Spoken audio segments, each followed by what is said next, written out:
नमस्ते, आप सभी का स्वागत है आज की इस परिचर्चा में। और आज हमारे साथ पीओजेके से जुड़ रहे हैं अमजद अयूब मिर्ज़ा साहब, आपका स्वागत है।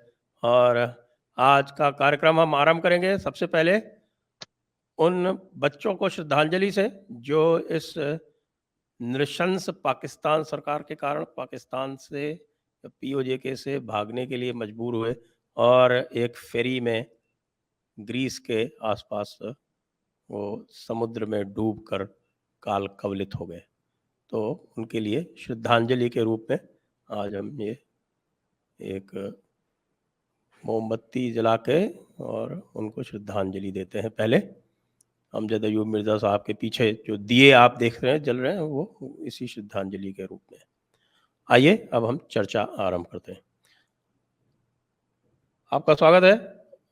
बहुत धन्यवाद आपका, बहुत शुक्रिया कि आपने हमारे लोगों के लिए जो है वो मोमबत्ती जलाई, रोशन की, श्रद्धांजलि दी। बहुत थैंक यू आप। तो आप ये बताएं कि ये कैसी स्थितियां हैं जिसके कारण लोग भागने के लिए विवश होते हैं, मजबूर होते हैं और इस तरह से जाके और वहाँ पे भी बताते हैं कि उनको भी जो है वहाँ जिल्लत का सामना करना पड़ता है। वहाँ भी बताते हैं कि कोई रेसिस्ट सिस्टम है जिसमें जो हमारे भारतीय उपमहाद्वीप के लोग जो हैं वो सबसे नीचे रखे जाते हैं। उसमें से भी जो कन्वर्टेड मुसलमान होते हैं उनको वो मुसलमान मानते भी नहीं है और उनको सबसे नीचे रखा गया जिससे सबसे पहले वो मरे। ये क्या सिस्टम है? देखिए, ये तो सिस्टम जो है आज से नहीं है, ये तो उस जमाने से है जब से अरब लोगों ने जो है वो अफ्रीका के लोगों को गुलाम बनाया। तो उस वक्त से ये क्लास सिस्टम वहां पे मौजूद था। अरब जो थे वो फर्स्ट क्लास सिटीजन थे और गुलाम जो थे वो उनके पास कोई राइट सिटीजनशिप के थे ही नहीं। तो ये मेंटालिटी तो वहीं से चल रही है और इसी मेंटालिटी को लेके अरब हिंदुस्तान में भी आए और कास्ट सिस्टम को इन्होंने क्लास सिस्टम में बदल दिया। हमारे यहाँ जो कास्ट सिस्टम है वो तो प्रोफेशन को डिफाइन करने के लिए जी वो हाँ, कास्ट वो सिस्टम। एक्चुअली क्लास के हिसाब से था। और जी वैसे तो मैं बड़ा आश्चर्यचकित होता हूँ क्योंकि ज़्यादातर पश्चिम के लोग और जो पाकिस्तानी इंटेलेक्चुअल भी जो हैं तथाकथित, उनको इसके बारे में कोई ज्ञान नहीं है। वो ये कहते हैं कि साहब कि ये कोई कास्ट सिस्टम है। हमारी मनुस्मृति में एक श्लोक है 10.65, नोट कर लें। जो आपको ये जो पाकिस्तानी टकराएंगे उनको जो है दिखा दीजिएगा। उसमें ये साफ लिखा हुआ है कि जो शूद्र है वो ब्राह्मण बन सकता है, जो ब्राह्मण है वो शूद्र बन सकता है अपने कर्मों के अनुसार। जाहिर है, बिल्कुल। तो अब ये जो था सिस्टम, इसको क्लास सिस्टम में बदला। अरब अरब मुसलमानों ने हिंदुस्तान में आके इसको क्लास सिस्टम में बदला और बैरियर्स लगा दिए कि ब्राह्मण जो है, शूद्र जो है वो ब्राह्मण नहीं हो सकता। मतलब ये पूरा एक क्लास उसको स्ट्रक्चर किया। फिर अंग्रेजों ने इसको और ज्यादा जो है वो उन्होंने इस पे कास्ट बैरियर कास्ट खड़े लगा दिया। किए। जो कास्ट जी जो है वो स्पेनिश थी। ये जो कास्ट सिस्टम है जी वो जी जी। ये स्पेनिश टर्म है, वो वहां से आया है, कास्टास। तो वो ये हमारे यहाँ भी इसी तरह से ये चीजें चल रही हैं। जाहिर है हमारे यहाँ, मैं भारत को बीच में शामिल करूंगा कि हिंदुस्तान और बड़े सगीर कहते हैं ना, सब कॉन्टिनेंट कहते हैं। यहाँ पे हमारा ये जो हिंदुस्तान है, यहाँ पे जो कल्चरल रेवोल्यूशन आना चाहिए वो अभी तक आया नहीं है। वो कल्चरल रेवोल्यूशन जो है जिसमें आप अपने कल्चर को ना सिर्फ ये कि रीडिस्कवर करते हैं बल्कि री इन्वेंट भी करते हैं और री इंटरप्रेट करते हैं, वो अभी तक नहीं आया। यही वजह है कि आप देखेंगे कि मैं ये नहीं कहता कि मुसलमानों को जो है वो कम राइट्स मिलने चाहिए, लेकिन मैं कहता हूं कि बेवजह की जो अपीजमेंट की पॉलिसी मुसलमानों के लिए रखी गई, वो मुसलमानों की अपीजमेंट की पॉलिसी नहीं थी। वो आतंकवादियों के अपीजमेंट की पॉलिसी थी। वो मुसलमान जो दहशतगर्द तंजीमें थी उनके लीडरों को खुश करने की और एक बुजदिलाना वो एक हिकमत अमली रही है। तो वापस आते हैं पीओजे के में। देखिए पीओजेके में इस वक्त ना रोजगार है, 7 लाख हमारे नौजवान जो है वो बेरोजगार है। छोटी सी हमारी आबादी है, 7 लाख एक बहुत बड़ा नंबर है। तो जाहिर है नौजवान वहां पे कोई जॉब नहीं है, कोई तालीमी सिलसिला भी ऐसा नहीं है, कोई गवर्नमेंट की ऐसी स्कीम नहीं है जहां पे लोग यूथ जो है वो जाके कोई स्किल बेस्ड वोकेशनल ट्रेनिंग ले सके। इलेक्ट्रीशियन है, प्लम्बर है, कारपेंटर, जॉइनरी, ये सारा कुछ, प्लास्टरिंग है, ब्रिक लेयरिंग है, इसकी क्वालिफिकेशन तो वहां पे कोई ऐसा सिस्टम नहीं है।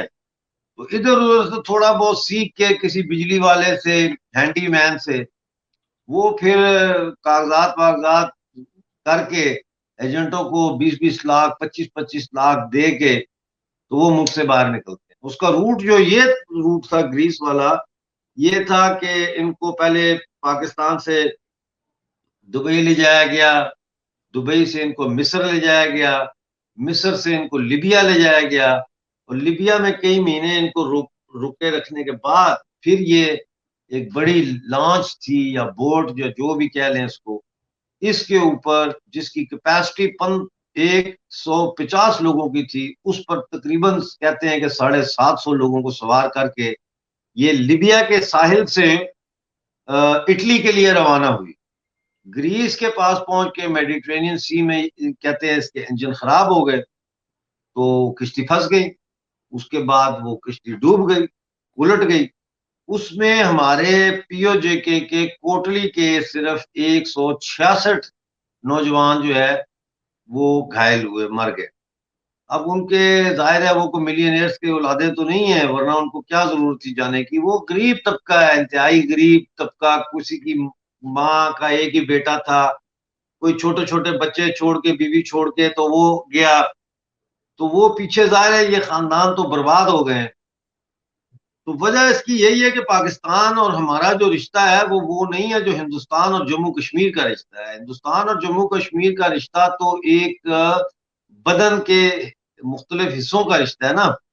हमारा और पाकिस्तान का जो रिश्ता है वो आका और गुलाम का रिश्ता है, वो मास्टर एंड स्लेव का रिश्ता है। तो फिर स्लेव से तो लिया जाता है, उसकी पावर ऑफ लेबर ली जाती है, उसके रिसोर्सेज लिए जाते हैं, उसके दरियाओं का पानी चोरी किया जाता है। इसी से अंदाजा लगाइए कि हर साल हमारा 1 ट्रिलियन 59 बिलियन की हमारी बिजली पाकिस्तान चोरी करके ले जाता है। Can you believe it? 1 trillion 59 billion की रुपयों की हमारी बिजली चोरी करके ले जाता ये जो है। मंगला हालात डैम बड़े में होती खराब है। हैं। हालात बड़े खराब हैं, और सियासी तौर पर भी गिलगित बल्तिस्तान और सो कॉल्ड आजाद कश्मीर जो है वो बुरहान का मुसलसल शिकार है। इंट्रीग्स पाकिस्तान करता है वहां पे, और सरकारें बदलने की कोशिश करता है ताकि कोई स्टेबिलिटी ना आए इन जगहों पे। क्योंकि अगर स्टेबिलिटी आएगी तो एक पॉलिटिकल थॉट प्रोसेस डेवलप होना शुरू हो जाए। उसको बाईपास करने के लिए, उसको रोकने के लिए ये हमारे खित्तों में हर वक्त पॉलिटिकल इंस्टेबिलिटी रखते हैं। जी, तो अभी जो एक खबर आ रही है, जो कल हमने अपने चैनल पे थोड़ी बहुत इसको डिस्कस भी किया था कि पाकिस्तान आर्मी के पास अब अपना मालो असबाब ले जाने के लिए, अपनी गाड़ियाँ चलाने के लिए अब फ्यूल नहीं बचा है, तो उन्होंने अपनी सारी ड्रिल्स, अपनी जितनी भी और जिसको बोलते हैं कि मिलिट्री एक्सरसाइजेस। मिलिट्री एक्सरसाइजेज, वो सारी कर दी हैं बंद, और उन्होंने हाँ कहा है जी। कि ये दिसंबर तक बंद रहेंगी। तो इसका जो है इस पूरे पाकिस्तान पर क्या असर पड़ने वाला है? क्योंकि ठीक है, पाकिस्तान आर्मी के पास फ्यूल नहीं है, वो नहीं चल सकते, लेकिन टीटीपी के पास और आपके जो बलोच अलग-अलग जो तंजीमें हैं उनके पास तो गोलियाँ भी हैं और वो उनके पास जज़्बा भी है, वो तो किसी तरह का कर नहीं रहे। तो ये होने से क्या फ़र्क पड़ेगा? और आपने भी एक कॉल दे रखी है कि अक्टूबर में खाली करो, 24 अक्टूबर तक। तो ये जो है, इससे क्या पूरा असर पड़ेगा? थोड़ा हमें तफ़सील से बताएँ। देखिए पहली बात तो ये है कि ये अचानक नहीं हुआ कि इन्होंने ये ऐलान किया है कि जी अब हम दिसंबर तक तमाम जो मिलिट्री ड्रिल्स और मिलिट्री एक्सरसाइजेज हैं वो बंद कर रहे हैं। ये आहिस्ता आहिस्ता यहाँ तक पहुंचे। इससे पहले आपको याद होगा कि जो मिलिट्री कंबाइंड मिलिट्री हॉस्पिटल्स हैं, फौजों के अस्पताल हैं, उन्होंने रिटायर्ड फौजी अफसरों के फैमिलीज और उनके फ्री ट्रीटमेंट बंद कर दिए, उनको फ्री दवाइयां देना बंद कर दी। अच्छा। ठीक, ओके। जी जी जी। फिर इन्होंने ये ऐलान किया था कि फौज, हाजिर सर्विस जो फौजी हैं, इनकी जो मराहत हैं, जो प्रिविलेजेस हैं, उनको कर्टेल किया जा रहा है, जिसमें एक ये था कि अब इनको जो मुलाजम मिलता है आर्मी की तरफ से, जिसको ये बैटमैन कहते हैं, वो बैटमैन अब नहीं दिया जाएगा, बल्कि उस बैटमैन की जगह आपको 10,000 रुपीज दिए जाएंगे एक्स्ट्रा वेजेस में। आप खुद मार्केट से कोई अपने लिए जो है ना नौकर ढूंढ लें। फिर इन्होंने ये कहा कि जी अब हम बिजली का बिल जो है ना वो 50% वही देगा जो अफसर जिस घर में बिजली इस्तेमाल कर। तो इस तरह पहले से फ्री होती ये, थी? जी पहले फ्री होती थी?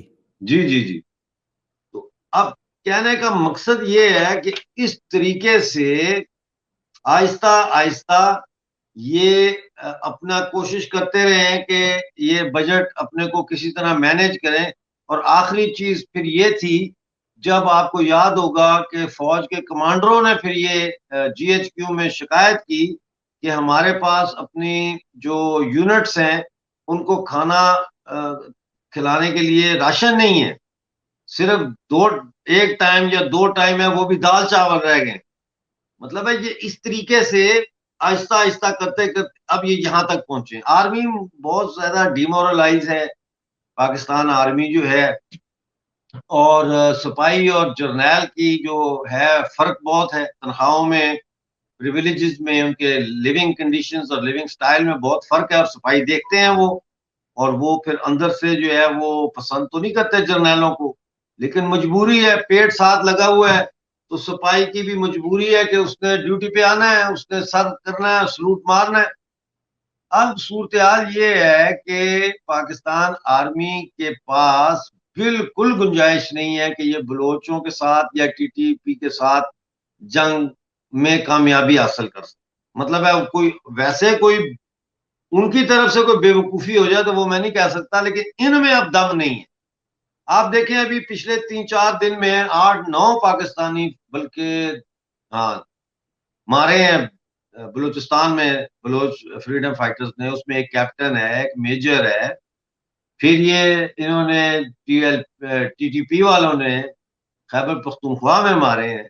और ये डेली बेसिस पे काम हो रहा है। हम, मेरे तक, आप तक तो वो रिपोर्ट आती है जो किसी न किसी तरीके से बाहर निकल गई तो हम तक पहुंच गई, सोशल मीडिया के जरिए आ गई, या किसी ने फुटेज भेज दिया, या उनके जो डिसिडेंट्स के जो रेडियो चैनल है या जो सोशल मीडिया व्हाट्सएप ग्रुप्स हैं उनमें आ गई खबर। वरना जो असल वहां पे हालत है वो तो ये है कि पाकिस्तानी फौज तो चौकियां छोड़ के भागती जा रही, और आज से नहीं भाग रही, पिछले 6 महीने से कई चौकियां जो है वो पाकिस्तानी फौज के सिपाहियों ने खाली करके वहां की लोकल पुलिस और FC के हवाले कर दी, लेविस के हवाले कर दी। उन्होंने कहा हमारी जान छोड़ो, हम जा रहे हैं भाई, आप संभालो। तो ये हालात बहुत खराब हैं। और जहां तक POJK का ताल्लुक है तो हमारी डेली बेसिस पे हमारे लोग वहां प्रोटेस्ट कर रहे हैं। अब मैं आपको खबर बताऊं कि कल ये मेरे पास खबर आई है कि धीर कोट जो पाकिस्तानी कब्जे वाला जम्मू कश्मीर में है, वहां आटा मांगने वालों के खिलाफ मुकदमात दर्ज होना शुरू हो गए। जो सरकारी डिपो पे जाके कहते हैं ना आटा दो आटा, उनके खिलाफ जी। मुकदमात दर्ज शुरू होना हो पड़े हैं, और उनको गिरफ्तार कर लिया गया। यानी ये नौबत आ गई है। ठीक है, दूसरी खबर मैं आपको शेयर कर देता हूं आपके दर्शकों के साथ। वो ये है कि इस वक्त जो है वो POJK में सूरत हाल ये है कि आटा है ही नहीं। यानी इतनी संगीन सूरत हाल इख्तियार कर गया है कि रियासत के पास आटा ही नहीं है। और जो आटा है कहीं, वो स्मगल हो रहा है पंजाब और KPK में, क्योंकि आपको पता है हर जगह एक माफिया तो बैठा होता है ना। एक इसी तरह का फ्लोर मिलों का माफिया भी है, और वो अगर उनको पैसे वहां मिलते हैं वो वहां स्मगल कर रहे हैं आटा। अब जाहिर है कि ये जो लोग तजारत कर रहे हैं, ये इंसान की भूख मिटाने के लिए तो नहीं कर रहे, ये तो मुनाफा कमाने के लिए कर रहे हैं। तो इनको इससे कोई लेना देना नहीं है कि पीओजेके में लोगों के पास आटा है या नहीं है। इनको ये कि प्रॉफिट ज्यादा कहाँ मिल रहा है, वहां माल वहां बेचो।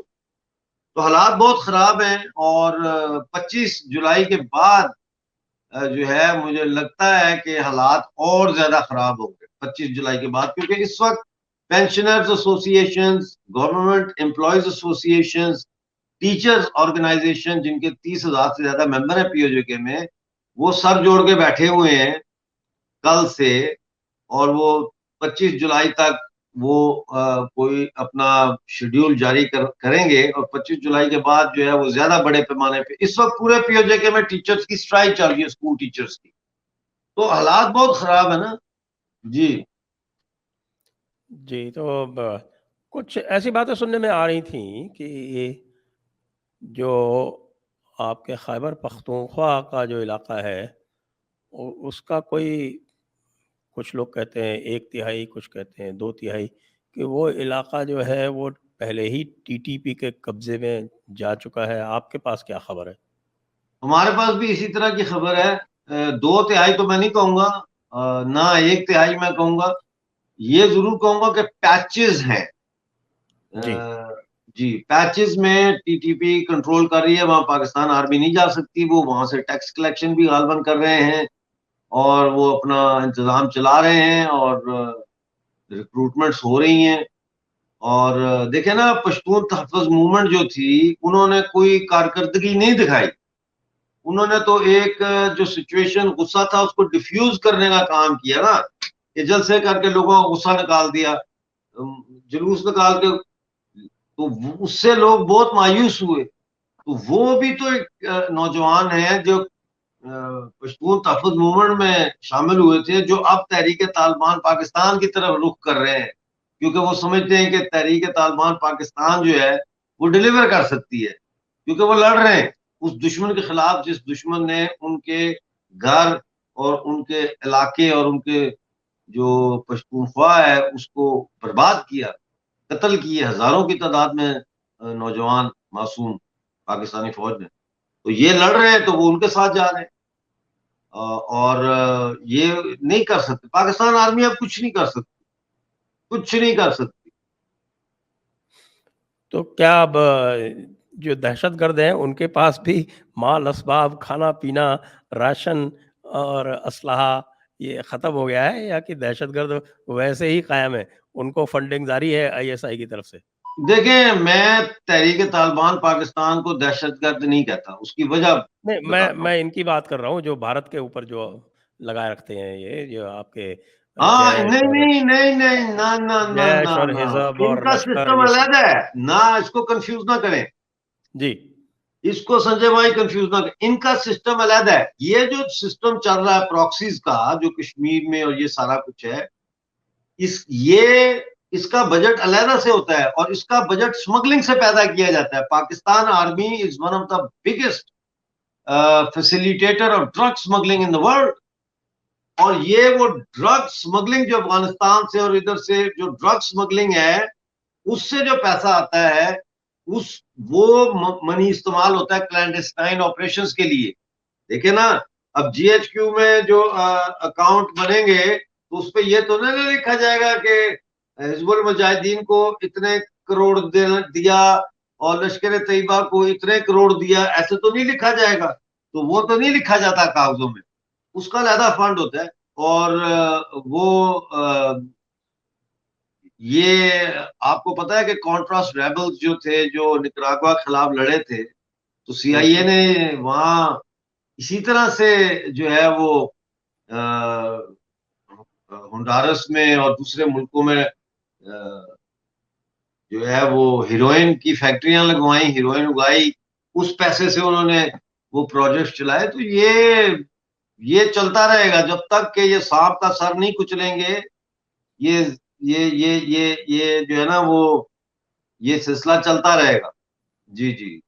जी, दर्शकों से अनुरोध है कि कृपया इस वीडियो को लाइक करें, शेयर करें, चैनल को सब्सक्राइब करके बेल आइकॉन दबा दें और आप हमारे चैनल को सपोर्ट करने के लिए जो लिंक्स दिए हुए हैं, वहाँ पर जाकर क्लिक करके आप हमें भी कुछ आर्थिक सहायता करते रहें। तो ये बताएँ कि इस वक़्त जो हालात हैं पीओजेके में, तो ये जो लॉन्च पैड हैं इनके टेररिस्ट के, वो किस स्टेट में हैं? किस स्थिति में हैं? देखें, लॉन्च पैड जो है ना वो 3 स्टेजेस उनकी होती हैं और मुख्तलिफ टाइम पे ये आगे पीछे भी होती रहती हैं। ये पहली स्टेज होती है रिपेयर एंड रिफर्बिशमेंट, मैं उसको बोलूँ। और वो रिपेयर एंड रिफर्बिशमेंट ये होती है कि जब आपने किसी खास मकाम से कुछ घुसपैठ करनी हो, तो वहां के लॉन्च पैड को सीधा पतरा करते हैं। लॉन्च पैड जो है वो कोई ऐसा नहीं है कि हेलीपैड नहीं है वो, कि जो हेलीकॉप्टर का होता है कि जहाँ, वो ऐसा नहीं होता। लॉन्च पैड उसको कहते हैं जहां इनके अंडरग्राउंड बंकर्स होते हैं, जहां बेडरूम्स होते हैं, बाथरूम होते हैं, किचन होते हैं, साजो सामान रखने की जगह होती है। वो लॉन्च पैड होता है। ट्रेनिंग कैंप अलहदा होता है। ट्रेनिंग कैंप भी वो होता है, वहां पे कैंप लगा होते हैं, उसमें ये रहते हैं, लेकिन वहां पे ये ट्रेनिंग करते हैं। यानी गन कैसे चलानी है, क्रॉलिंग कैसे करनी है, ऊपर कैसे चढ़ना है, जंप कैसे लगानी है, रोल ओवर कैसे करना है, एक्सेट्रा एक्सेट्रा। वो ट्रेनिंग कैंप है। वहां से ट्रेनिंग के बाद जब सिलेक्शन हो जाती है कि हाँ जी आपने जो है वो मंदार की तरफ हमला करना है, वहां से घुसपैठ करनी है, तो फिर वो स्पेसिफिक लॉन्च पैड पे पहुंचाए जाते हैं। तो उससे पहले वहां इतला दी जाती है कि आपका लॉन्च पैड जो है इसको हम इस्तेमाल करेंगे, तो उसकी रिफर्बिशमेंट होती है, वो पहला स्टेप है। तो हमारे हाँ जी। लोग हैं जो वहां, उनको हमने सिखाया है कि आपने नजर रखनी है एक्टिविटी पे, तो हाँ वो जी, बता हाँ। देते हैं कि जी ये लॉन्च पैड यहाँ पे कुछ हो रहा है। सेकंड हुँ, स्टेज आती है जब पैकेज डिलीवर होता है, यानी कि जब दहशतगर्दों को घुसपैठ के लिए वहां पहुंचाया जाता है, ठीक है ना, हुँ। तो वो पैकेज डिलीवरी वहां आती है। अच्छा। और फिर वहां से जो पैकेज होता है वो डिस्पैच होता है। ये 3 इसकी फेजेस होती हैं। हमारी कोशिश तो यही रहती है, जाहिर है कि हम जो लॉन्च पैड है उनको रिफर्बिशमेंट की स्टेज पे ही पकड़ लें कि यहाँ कुछ होने जा रहा है। अगर मिस कर जाएं, जो कि हम अक्सर कर जाते हैं मिस, तो वो फिर सेकंड स्टेज है जब पैकेज डिलीवर होता है। और G20 के मौके पे हमने यही किया था कि पुंछ का नक्शा दिखा के मैंने बताया था यहाँ यहाँ पे ये है और यहाँ से घुसेंगे, और वहीं से उन्होंने कोशिश की घुसने की। और वो लॉन्च पैड जो थे पुंछ के जंगलों में, वो हमने निशानदेही की और वो हमने बस्ट किए उनके सेल्स थ्रू मीडिया। तो ये लॉन्च पैड इस वक्त जो है तितली नोट का और नीलम का जो है ये एक्टिव है। जी, बाकियों का नीलम मुझे वैली पता का। नहीं। जी, बाकियों का मुझे नहीं पता, लेकिन ये 2 जो है ये एक्टिव। जी। अच्छा, अच्छा, नहीं क्या हमारे यहाँ तो कोई अभी किसी चैनल पे बोला गया था कि कोई 200 लॉन्च पैड एक्टिव हैं। नहीं, नहीं, 200 लॉन्च पैड तो नहीं हो सकते ना एक्टिव। वो 200 launch pad, I don't know, उनसे इतने पूछे शायद कि होंगे भी नहीं। कैसे 200, बहुत मुश्किल है। 200 टेररिस्ट हो सकते हैं लॉन्च पैड्स पे। 200 लॉन्च हाँ, pad, I don't think so. इतने तो लॉन्च होंगे पैड भी तो नहीं ना लॉन्च पैड। इनके 8-10 लॉन्च पैड है मैक्सिमम, अच्छा। ठीक है ना। हाँ, वो है। हुँ, तो बाकी ट्रेनिंग कैंप्स इनके जो हैं वो भी ये 8, 5, 7, 10 से कम है ट्रेनिंग कैंप्स भी। ओके। बाकी इन्होंने मूव कर दिए ना, वहाँ अफगानिस्तान मूव कर दिए थे, फिर पता नहीं कहाँ मूव किए, बलूचिस्तान में मूव किए इन्होंने। तो ये जिसको बोलते हैं आर्मी कैंप्स, पाकिस्तान के आर्मी कैंप्स। तो ये कौन जानता बताएँ है कि ये आर्मी कैंप्स ही ट्रेनिंग कैंप्स हों दहशतगर्दों के। हो सकता बाहर है। फट्टा लगाया हुआ है मुर्गी के गोश्त का, और अंदर जो है वो गाय ज़बह कर रहे हैं, हमें क्या पता है। ये बताएँ कि क्या आप आपके पीओजेके और गिलगित-बाल्टिस्तान का जो एरिया है, आपके ना कहा इ करें, हमारे कहा करें, हम हाँ, दोनों हमारे का है। चलिए। हाँ। हमारे तो यहाँ पर जिस तरह से आर्म्ड रिबेलियन हो रहा है खैबर पख्तूनख्वा में और बलूचिस्तान में, तो यहाँ पर भी कोई आर्म्ड रिबेलियन का कोई चांस है क्या? मुझे नहीं लगता कि यहाँ आर्म रिबेलियन का चांस उस तरह से होगा कि लॉन्ग टर्म आर्म रिबेलियन जो है गुरिल्ला जंग की शक्ल में चले, क्योंकि पाकिस्तानी कब्जे वाले जम्मू कश्मीर के लोग जो JKLF ने जो कुछ किया है और इतने लोग मरवाए, और उधर कश्मीर में जो जिहादी तंजीमों के वजह से जो इतने लोग मरे, तो वहां पे अब एक जनरल कंसेंसस ये है कि बंदूक नहीं उठानी, बंदूक नहीं उठानी। और तो वो डेमोक्रेटिक तरीके से स्ट्रगल करे, और मैं समझता हूँ कि बंदूक उठाने की जरूरत भी नहीं पड़ेगी।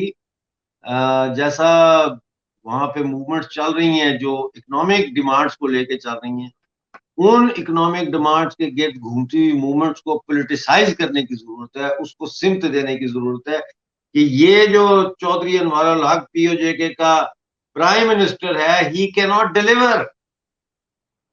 उधर देखो, उधर वहां वो डिलीवरी उधर से आएगी, ये नहीं दे सकता। आओ पार जुड़े हम ये। अच्छा, लोग कहते हैं चलो चलो श्रीनगर चलो, मैंने कभी ये नहीं कहा। मैं क्या कहता हूं, मैं कहता हूं जुड़ो जुड़ो, श्रीनगर से जुड़ो, जुड़ जाओ। यहां से उठ के वहां कैसे जाएंगे भाई? 20-40 लाख लोग, कोई अपना घर से ऐसे थोड़ी उठ जाता है। जुड़ो, जुड़ जाओ, ताकि जुड़ने की वजह से भारतीय संविधान POJK और गिलगित बल्तिस्तान की जिसे कहते हैं ना, डिफेंड कर सके हमें। भारतीय संविधान लागू हो, ताकि उस भारतीय संविधान के कॉन्स्टिट्यूशन के लागू होने से हमारे राइट्स बहाल हों, हमारा अपने रियासत के, अपनी लैंड के रिसोर्सेज पर कंट्रोल हो। अब इंडिया ये तो नहीं ना करता कि मोदी साहब ये थोड़ी करते हैं कि आज चलो जी महाराष्ट्र में, चलो देखो उधर क्या क्या है, तो उठाओ डालो मिलिट्री ट्रकों में सारा सामान, ले चलो दिल्ली। चलो जी बिहार चलते हैं, वहां क्या है, तेल निकल आया है, लगाओ साला पाइप, सारा पहुंचाओ दिल्ली। ऐसे थोड़ी है। हर स्टेट के साथ दिल्ली सरकार के, सेंट्रल गवर्नमेंट के एग्रीमेंट्स है कि भाई टैक्स कलेक्शन ऐसे होगी, आपने ये करना है, रखना है, हम सेंटर को इतना देना है, ये आपके रिसोर्सेज हैं, इसको ऐसे हर मैनेज हर हर करना है। हर इस स्टेट को तरह रॉयल्टी से, मिलती है उसकी, मिनरल जो हाँ, उत्पत्ति रॉयल्टी होगी मिलती है। तो उसको मैं रॉयल्टी बता रहा मिलती है। हूँ आपको कि ये हम कह रहे हैं, हम नहीं कहते चलो चलो श्रीनगर चलो, हमने को कब्जा करना श्रीनगर पे। हम कहते हैं जुड़ो जुड़ो, श्रीनगर से जुड़ो, बात खत्म। ये है। अब आप मुझे ये बताएं कि अभी तो मान लीजिए इनकी टेम्पररी प्रॉब्लम है, चल रही है, इनकी लिक्विडिटी की भी प्रॉब्लम चल रही है, इनके पास करेंसी रिजर्व की भी प्रॉब्लम चल रही है। अभी जो इन्होंने IMF से जो एक इंटरिम अरेंजमेंट किया है, जिसमें IMF ने इनको स्टाफ लेवल एग्रीमेंट करके कहा है कि भाई $3 बिलियन का एक स्टाफ लेवल एग्रीमेंट हो गया, अभी बोर्ड में जाएगा, बोर्ड में सैंक्शन तैयारी होगा, फिर पैसे बाद में आएंगे इनके पास। तो ये पैसे अगर इनके पास आ जाएंगे, तो क्या फिर ये एक बार फिर से ज़ाहिराना हरकतें करना शुरू कर देंगे, एग्रेशन?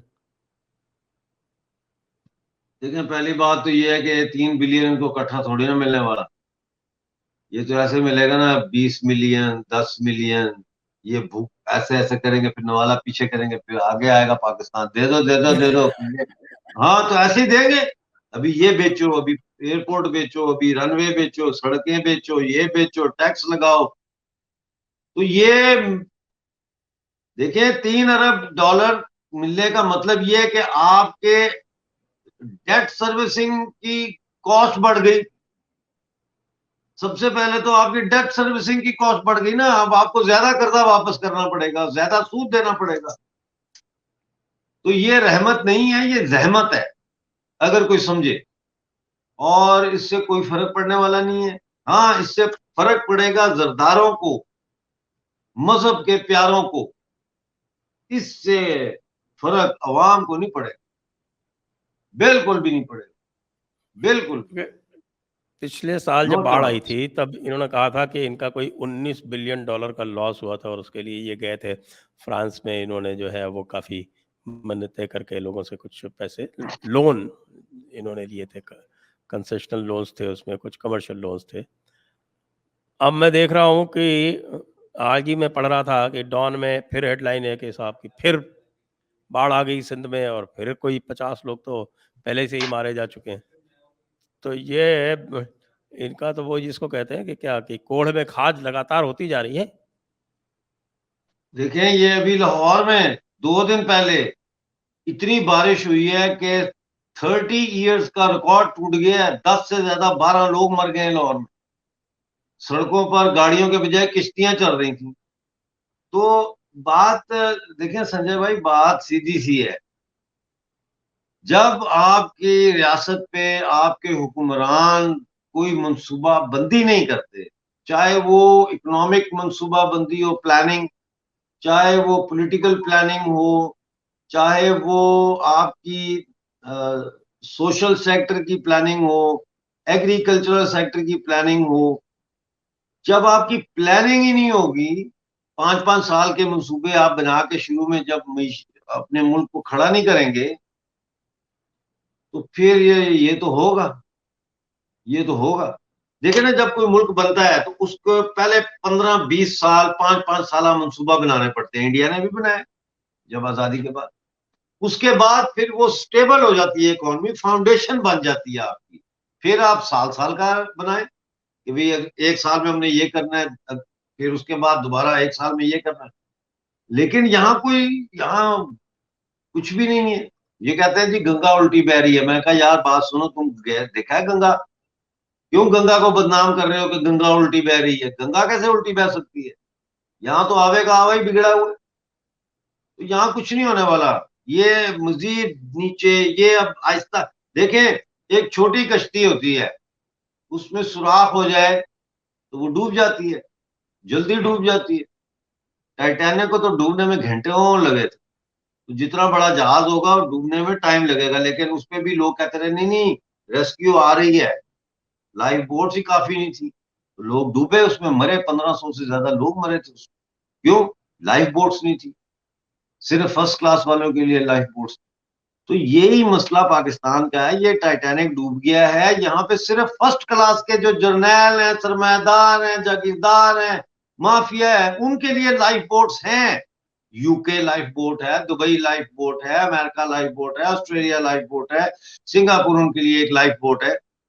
यहाँ के गरीब अवाम के लिए कोई बंदोबस्त नहीं है, कोई बंदोबस्त नहीं। लिहाजा उनके पास एक ही चॉइस है, या वो मर जाएं, या वो मरने से पहले एक बगावत करें और इस बगावत के नतीजे में इस रियासत को तोड़े और नए सिरे से रियासत बनाए। चॉइस पाकिस्तानियों की है। हमने तो अपना चॉइस कर लिया है कि हमने तो रहना ही नहीं है, हमने तो भारत माता के साथ जुड़ना है। क्योंकि 26 अक्टूबर 1947 को हमारे महाराजा ने इलाके हिंदुस्तान का इंस्ट्रूमेंट ऑफ एक्सटेंशन पे साइन किया। It's as simple as that, it's not rocket science. It's a legal document that binds us with India, the Union of Republic of India. What's the confusion? ये कह रहे, ये जो आप जो कह रहे हैं ना कि साहब कि ये जो इनकी लाइफ बोट जिनके पास है, लाइफ बोट जो है आपका पाकिस्तान का जो अशराफिया है, वो भी इसी तरह का। अभी मैं देख रहा था, आज एक बड़ा वायरल हो रहा है एक, कि आप जानते हैं कि आपके यहाँ के हसन निसार साहब के हैं, ये तो पाकिस्तान का जो इंटेलेक्चुअल अशराफिया है ना, वो भी इसी तरह का है। तो उनका एक बयान आया, वो कहते हैं कि साहब कि ये जो है पाकिस्तान की हालत इसलिए ख़राब है क्योंकि यहाँ जो है वो ज़्यादातर लोग जो हैं वो हिंदू कन्वर्ट हैं, और मैं तो इसलिए अच्छा हूँ क्योंकि मेरे जो है वो पुरखे जो थे वो सेंट्रल एशिया से थे। तो ये आपके अशराफिया का ये हाल है, तो ये जो लोग जो मेरी हैं कहां वो से होगी शराफिया भाई? मेरी कहां से होगी शराफिया? हसन निसार, ओ हो, हसन निसार जो है वो, असल में आपकी बात सही है। हसन निसार जैसे लोग असल में निचोड़ है पाकिस्तान की सोच का, फिक्र का, इंटेलेक्चुअल जूस है ना वो।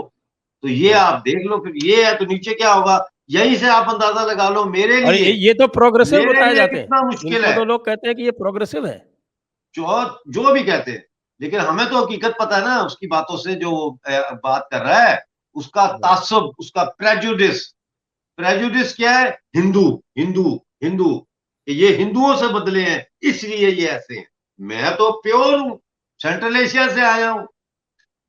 मुसलमान वो असल जिन्होंने हिंदुस्तान पे हमला किया और कब्जे किए, वो अपने आप देखे ना, आप उसको जोड़ें, उसकी उस बात को का नफ्सियाती तज्जिया करें। बात ये है कि आप इससे अंदाजा लगाएं कि मेरे जैसे शख्स को पीओजेके में जो लोग, जिनके माइंडसेट ऐसे लोगों ने बनाए हैं, कितना मुश्किल है मेरे लिए इन इंटेलेक्चुअल बैरियर्स को तोड़ के उस वहां के लोगों के दिमाग को झंझोड़ना और सच समझाना और सच बताना बहुत मुश्किल काम है। जी, तो अब आज के इस चर्चा को यहीं पर समाप्त करते हैं। आपका बहुत-बहुत धन्यवाद, अमजद अयूब मिर्ज़ा साहब। आपका भी बहुत शुक्रिया। आप कभी कभी जय हिंद, बुलाते हैं, लेकिन वंदे बड़ा मातरम। मजेदार प्रोग्राम हो जाता है। बहुत जी शुक्रिया। हाँ, धन्यवाद।